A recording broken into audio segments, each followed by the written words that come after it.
자, 두 번째는요. 두 번째는 우리가 오늘 아마 이제 많은 분들이 관심을 보였던 것이 간밤에 그러니까 우리가 미국의 이 주가가 그러니까는 막 투매 현상이 일어났잖아요. 나스닥 같은 경우는 5.2%나 폭락했잖아요. 그렇죠? 나스닥 같은 경우는요. 간밤에요. 그러면서 우리나라의 환율도 잠깐 그러니까 지난주 수요일 날 얘기할 때 394원 막 이렇게 해가지고 막 저기 1,400원을 이제 육박한다고 잠깐 얘기한 적이 있었는데 그러고 나서 좀 진정이 됐었죠. 왜? 인플레이션율이 떨어지게 되게 되면은 금리 인상 속도도 좀 완화될 게 아니겠느냐 이런 희망을 보였던 거 아닙니까? 그래가지고 지난 일주일 동안에 환율이 한 1,370원대까지 이렇게 내려가고 그랬었잖아요. 어저께까지만 해도 1,370원대에 있었잖아요. 1달러당. 근데 간밤에 하루 사이에 20원이나 뛰어버렸죠. 20원이나 뛰어버렸어요. 그게 왜 그랬습니까요? 어제 우리가 간밤에 미국이 소비자 물가 상승률을 발표했잖아요. 그건 잠시 뒤에서 소개해 드릴게요. 근데 최근에 우리가 보게 되면 환율을 보게 되면요. 모든 것이 보입니다. 환율을 보면 모든 것이 보여요.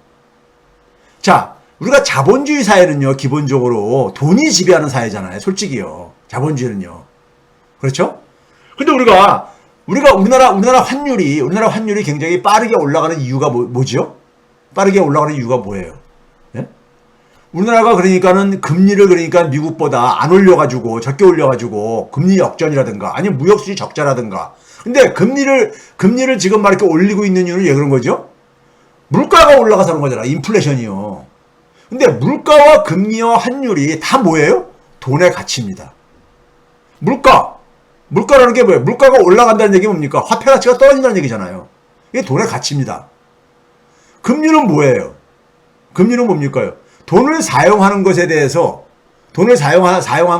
내가 지불해야 될 비용이잖아요. 이것도 돈의 가치죠. 금리도요. 환율은 뭐예요?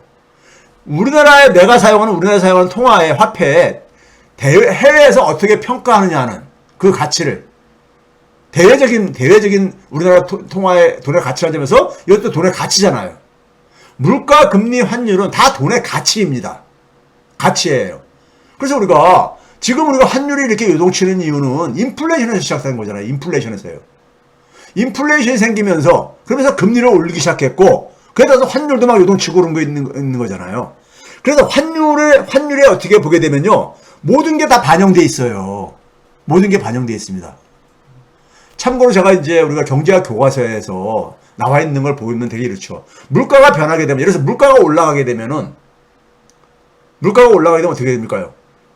기존에 공급되어지는 화폐의 양은 그러니까 우리가, 변화가 없을 때, 물가가 오른다는 얘기는 화폐 가치가 떨어진다는 얘기니까는 실질적인 화폐의 공급량은 줄어드는 거잖아요. 예? 그러면 화폐 수요가 일정하다고 가정할 때 화폐 공급량이 떨어지게 되면 화폐를 그러니까 빌려 쓰는 비용이 올라갈 수밖에 없죠. 그게 실질금리.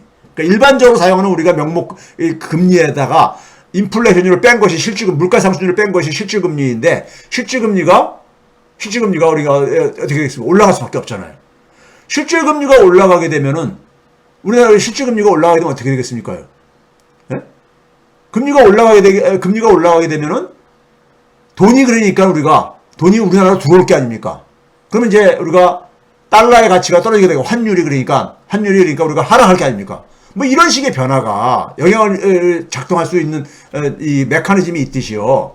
이자율이 변하면 환율이 변할 수밖에 없죠. 이자율에 따라서 그러니까 자금의 이동들이 생기니까요. 국가 간의 자금의 이동들이 생기니까 이자율 차이에 따라서요. 또 물가가 변화해도 환율에 영향을 미칩니다. 물가가 오르게 되면은 화폐 가치가 떨어지는 거잖아요. 우리나라 화폐 가치가요. 화폐 가치가 떨어진다는 얘기는 우리나라 환율이 상승한다는 얘기잖아요. 그렇죠? 혹은 물가가 오르게 되면은 우리나라 상품의 가격이 비싸지는 거잖아요. 예? 환율이 변화가 없다고 가정할 때. 그렇죠? 그럼 수출이 잘 안 되잖아요. 수출이 잘 안 되게 되면 국내 달러 유입이 적게 된다는 얘기잖아요. 그러면 그것도 마찬가지로 환율에 영향을 미치죠. 그렇죠? 거꾸로 환율은 또 마찬가지로 또 뭐에 영향을 미칩니까? 최근에 환율이 많이 상승하니까는 우리가 해외에서 수입하는 상품들의 가격이 급등하잖아요.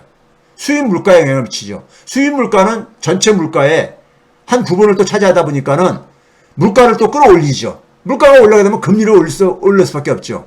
그래서 물가와 금리와 환율은 서로가 그러니까 밀접하게 연결되어 있는 겁니다. 그런데 환율에 그러니까 모든 것이 물가와 금리가 다 거기에 투영될 수밖에 없다는 얘기입니다. 그래서 환율에 모든 것이 보인다 이겁니다. 자, 이 환율을 제가 잠깐 먼저 교과서적인 얘기를 소개한 이유는 자, 이겁니다. 제가 103회 지지난주죠. 2주 전이죠. 2주 전에 연준에 대해서 연준이 그러니까는 자기 발목을 그러니까 내 족쇄를 채운 거를 이런 제목을 가지고 제가 한 적이 있었죠. 그 당시에 연준에 그러니까는 연준이 인플레에 대한 그러니까 인플레를 진정시키기 위한 물가 안정에 대한 강한 의지를 표명한 것을 잭슨홀 미팅 이후에 그걸 하면서 미국의 소비자 물가를 구성하는 이 항목들의 각 항목들의 물가 변화율을 가격 변화율들을 제가 이렇게 소개한 적이 있었잖아요. 이게 103회 때 그러니까 소개했던 그 데이터입니다. 이거 보게 되면은 맨 위에 왼쪽에 보시게 되면 22년도 5월달, 22년도 6월달, 22년도 7월달이잖아요. 간밤에 발표한 건 뭡니까? 8월달, 지난달 소비자 물가 상승률이잖아요. 1년 전에 비해서 8.3%가 상승했다고 간밤에 이제 그러니까 뉴스가 터져 나왔잖아요. 예? 그러면서 막 이 주가가 폭락한 거 아닙니까? 8.3% 소식에. 예? 왜 그러냐면은 너무 이게 7월달보다는 0.2%포인트도 줄어든 거잖아요. 그러니까 6월달에 9.1로 정점을 찍고 지금 현재까지 보게 되면은 8.5, 8.3 이렇게 둔화되고 있잖아요. 그런데 예상보다 너무 둔화 정도가 적다 이거예요. 6월달에서 7월달 사이에는 0.6%포인트 정도 줄어들었는데 7월달에서 8월달에는 0.2%포인트뿐이 안 줄어들었다 이거예요. 월가에서는 그러니까 한 7.8 정도까지 7%대까지 내려올 가능성을 전망을 하고 그랬었어요. 근데 뚜껑을 열어보니까 8.3%로 나왔어. 그러니까 너무 그러니까는 둔화되긴 했지만은 둔화된 것에 관심이 있는 게 아니라 이건 물가가 쉽게 잡히지 않겠네. 이런 이제 진단이 나오게 된 거고. 그러다 보니까 어떻게 됐습니까? 그러면은 금리에 그러니까 우리가 이 과격한 인상이 불가피하지 않겠느냐 해서 다음 주에 지금 그러니까 연준에 지금 그러니까 우리가 FOMC 회의가 금리 이제 결정하는 회의가 예정되어 있잖아요. 그런데 거기서 심지어 지금 보게 되면 무슨 얘기를 하고 있습니까요? 예? 1%포인트까지도 그러니까 인상을 열어놔야 된다. 이런 얘기가 나오고 있잖아요. 0.75는 최소한이다. 0.75 인상은 최소한이다. 이런 얘기 나오고 있는 거잖아요, 지금요. 간밤에 하루 사이에 지금 그러니까 분위기가 완전히 그러니까는, 예? 그래서 연말까지 지금 2.5니까요. 상당 구간이 2.5니까 0.75를 올리게 되면 최소한 0.75를 올리게 되면 3.25가 되죠. 그럼 두 번 더 남았습니다. 두 번이요. 예? 두 번 더 남았어요. 그러면은 그럼 3.25에서 그러니까 예를 들어서 한 번 0.5하고 만약에 이게 이 상태가 이러한 그러니까 인플레율이 지속된다면은 0.5 한 두 차례 갈 수가 있고 그러면 4%가 넘는다 이거죠. 그래서 4.25까지 얘기하는 사람들이 있는 겁니다. 예? 4.25까지. 그러니까는 연말에 한 3.5 정도를 기대했던 사람들이 3.5에서 3.75 만화에 기대했던 사람들이 갑자기 이제 그러니까 4.25까지 그러니까는 구간이 크게 벌어지게 된 거예요. 예?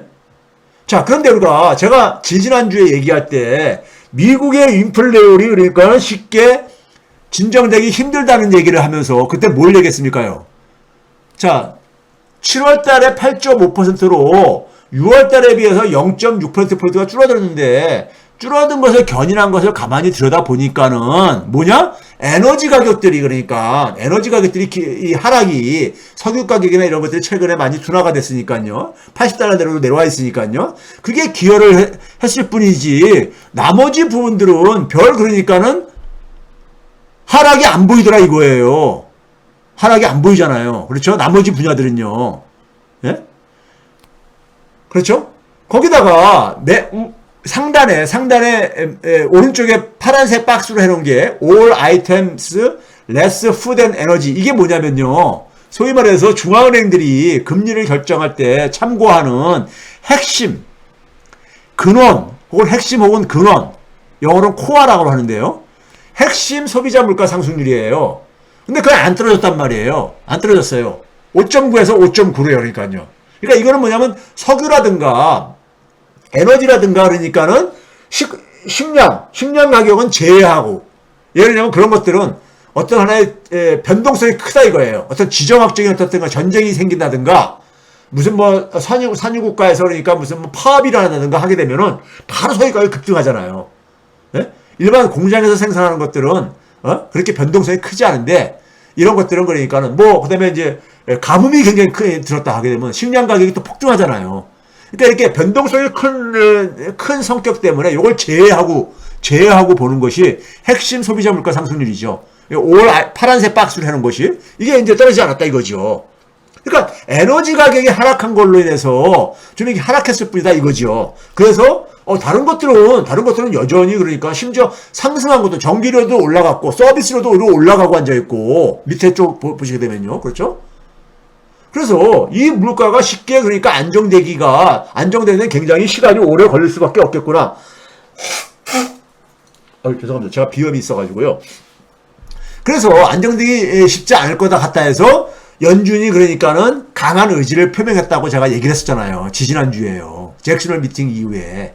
그런데 간밤에 딱 열어가지고 보니까는 간밤에 열어보니까 이번엔 좀 수치가 굉장히 작아가지고 여러분들 갈 텐데요. 이게 뭐냐면은 이제 세워놓은 것 뿐입니다. 세워놓은 것 뿐인데 5월달에 8.6, 6월달에 9.1 저희 까만색으로 우리가 저희 숫자로 위에 써놓은 것이 이게 이제 그러니까 우리가 물가 상승률이죠. 소비자 물가 상승률이요.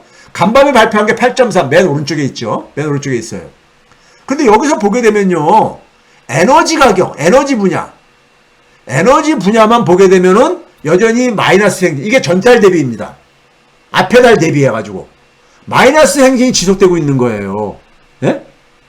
마이너스 행진이. 7월달부터 그러니까는 빨간색 박스를 봐보세요. 다 마이너스가 되잖아요. 8월달에는 그 마이너스 폭이 더 커지고 있잖아요. 숫자가요. 그렇죠? 그런데 이 에너지 중에서 전기료라든가 그 다음에 가스 가격은 플러스로 반전했어요.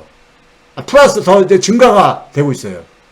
그러니까 주로 석유 가격만 그러니까는 하락이 그러니까는 진행되고 있고, 나머지 분야를 보게 되면 식량 가격도 전달보다도 0.8% 올랐고, 예?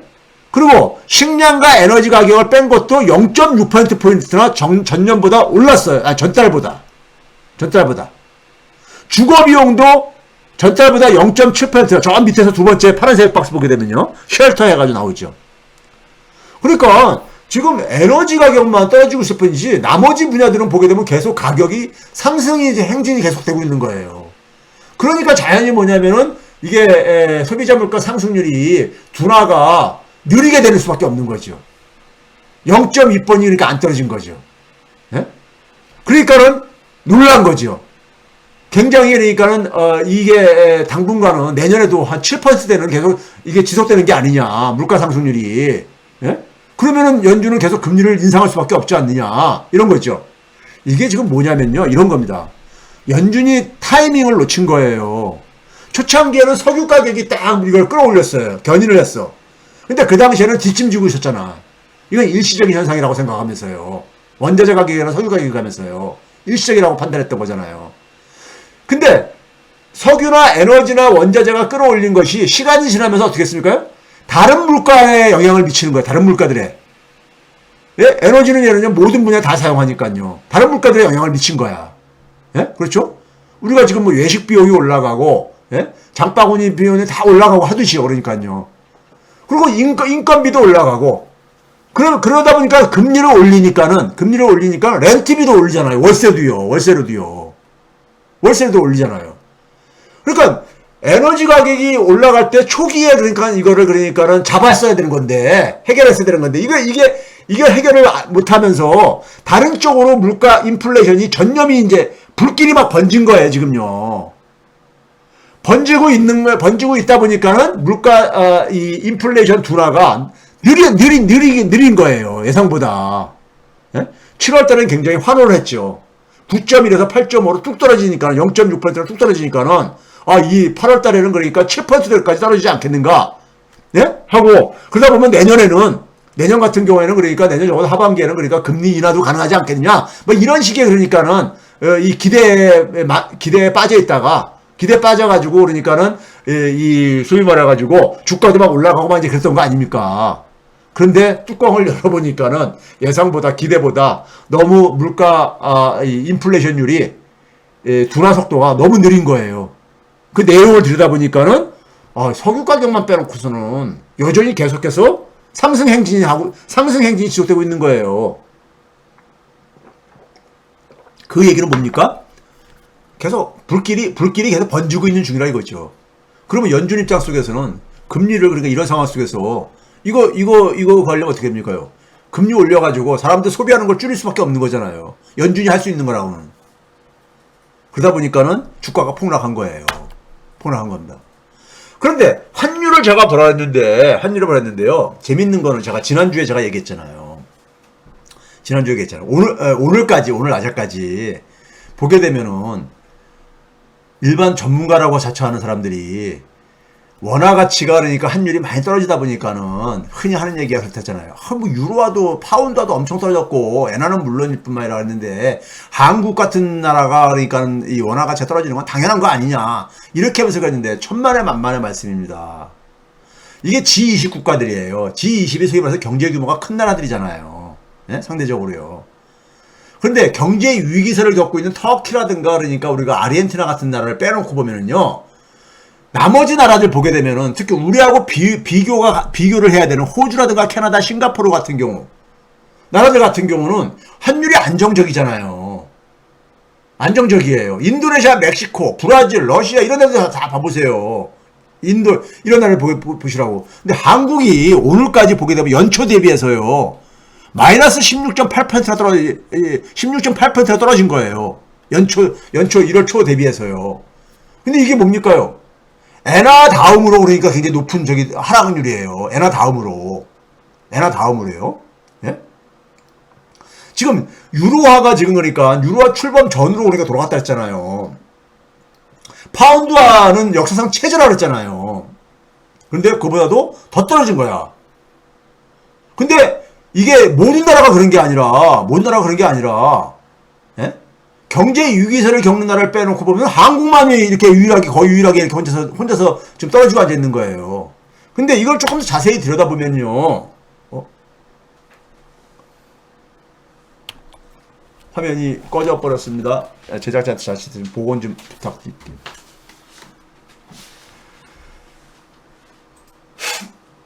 제가 너무 자판기를 세게 쳤는가 봅니다. 자, 지금 페이지를 넘기겠습니다.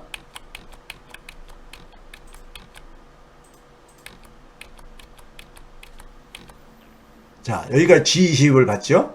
그런데 6월달 이후에 지난 연초부터 해가지고 한국이 한 16.7%인가가 떨어졌는데 6월달 이후부터 오늘까지 보게 되면은 자, 엔화가 그러니까 주요 국가 중에 가장 빠르게 떨어지고 있는 거예요. 여전히 그러니까 마이너스 11%, 6, 7, 8 그러니까 한 3개월 3.5개월 정도에 지금 9월 중순이니까요. 3개월 반 동안에 엔화 가치가 11%가 떨어진 거예요. 여전히 그러니까 가장 많이 그러니까 주요 국가 중에서는. 근데 한국은 엔화 가치가 더 떨어졌어요. 11.8%. 예? 이게 뭐냐면은 지금 경제 위기를 겪고 있는 나라들 터키보다도 더 많이 떨어진 거야. 튀르키예라고 우리가 부르죠. 지금 터키를요. 튀르키예가 11.4% 떨어졌는데 우리는 11.8% 떨어졌어. 그러니까 6월달 이후에 주요 국가 중에서 가장 빠르게 경제 위기설을 겪고 있는 나라 일부까지 포함해서 가장 빠르게 떨어지고 있는 거야. 6월달 이후에. 엔화는 물론이고 엔화보다 더 빠르게 떨어지고 있는 거야. 한국의 원화 가치가요. 6월달 이후는 그러니까 윤석열 정부가 본격적으로 시작한 때잖아요. 그러니까 윤석열 정부의 실력이 대단한 거야. 예? 3개월 반 만에 한국을 경제 위기설 국가군에 진입시킨 거예요. 여기 퍼플 색깔로 보라색으로 한 게 경제 위기설을 겪고 있는 나라들, 터키, 아르헨티나, 남아공 이런 나라들이 있는 건데, 지금 여전히 보게 되면 싱가포르 같은 경우는 마이너스 2.3, 캐나다도 한 마이너스 4%, 호주는 그러니까 오히려 6.2%가 올라갔고, 뭐 자원이 있어서 그렇다 치더라도, 근데 소위 말해서 주요 국가들 안전자산들이 많이 떨어졌잖아요. 여전히 계속 많이 떨어지고 있잖아요. 떨어지고 있는데 엔화가 제일 많이 떨어지고 있는데 엔화 가치보다 더 빠르게 떨어졌다 이거예요. 지난 3개월 반 동안에. 예? 그러면 이건 뭐냐? 제가 그랬죠. 환율이라는 것은 그 나라의 경제를 모든 걸 투영해주고 있다. 즉 외환시장에는 그러니까는 한국 사람들뿐만 아니라 전 세계 사람들이 거기에 플레이어로 참여하는 곳입니다. 플레이어로 참여하는 곳이에요. 그러면 한국의 원화 가치가 이렇게 빠르게 폭락한다는 얘기는 뭐예요? 한국 돈을 그러니까 던진다는 얘기죠. 한국 돈의 가치가 떨어질 거라는 것에 베팅을 한다는 얘기죠. 네? 베팅을 하는 거예요. 전 세계의 사람들이 베팅을 하는 거예요. 그 얘기는 결국 뭐냐? 원화 가치는 뭘 반영하는 겁니까? 그 나라의 경제에 그러니까 우리가 거울이잖아요. 경제의 거울이잖아요. 해외 시장에서 보는 대한민국 경제가 지금 이렇게 투기적인 그러니까 우리가 매도에 지금 휩싸이고 있는 거예요. 왜 그러냐? 한국 경제 적어도 그러니까는 뭐 올해 연말까지라든가 최소한 나아질 가능성이 없다. 그러니까 원화 가치가 계속 떨어질 수밖에 없다고 보고서는 지금 베팅들을 하고 앉아 있는 거예요. 베팅들을 하고 앉아 있는 거야. 한국 경제가 그만큼 불안하다고 보는 거죠. 그러다 보니까는 경제 위기설을 겪고 있는 나라들의 그 국가군처럼 속도가 그렇게 빠르게 떨어지는 겁니다. 아르헨티나, 터키가 지금 물가 상승률 뭐 70%막 이렇게 된다고만 나오고 있는 나라들 아닙니까요? 그렇죠?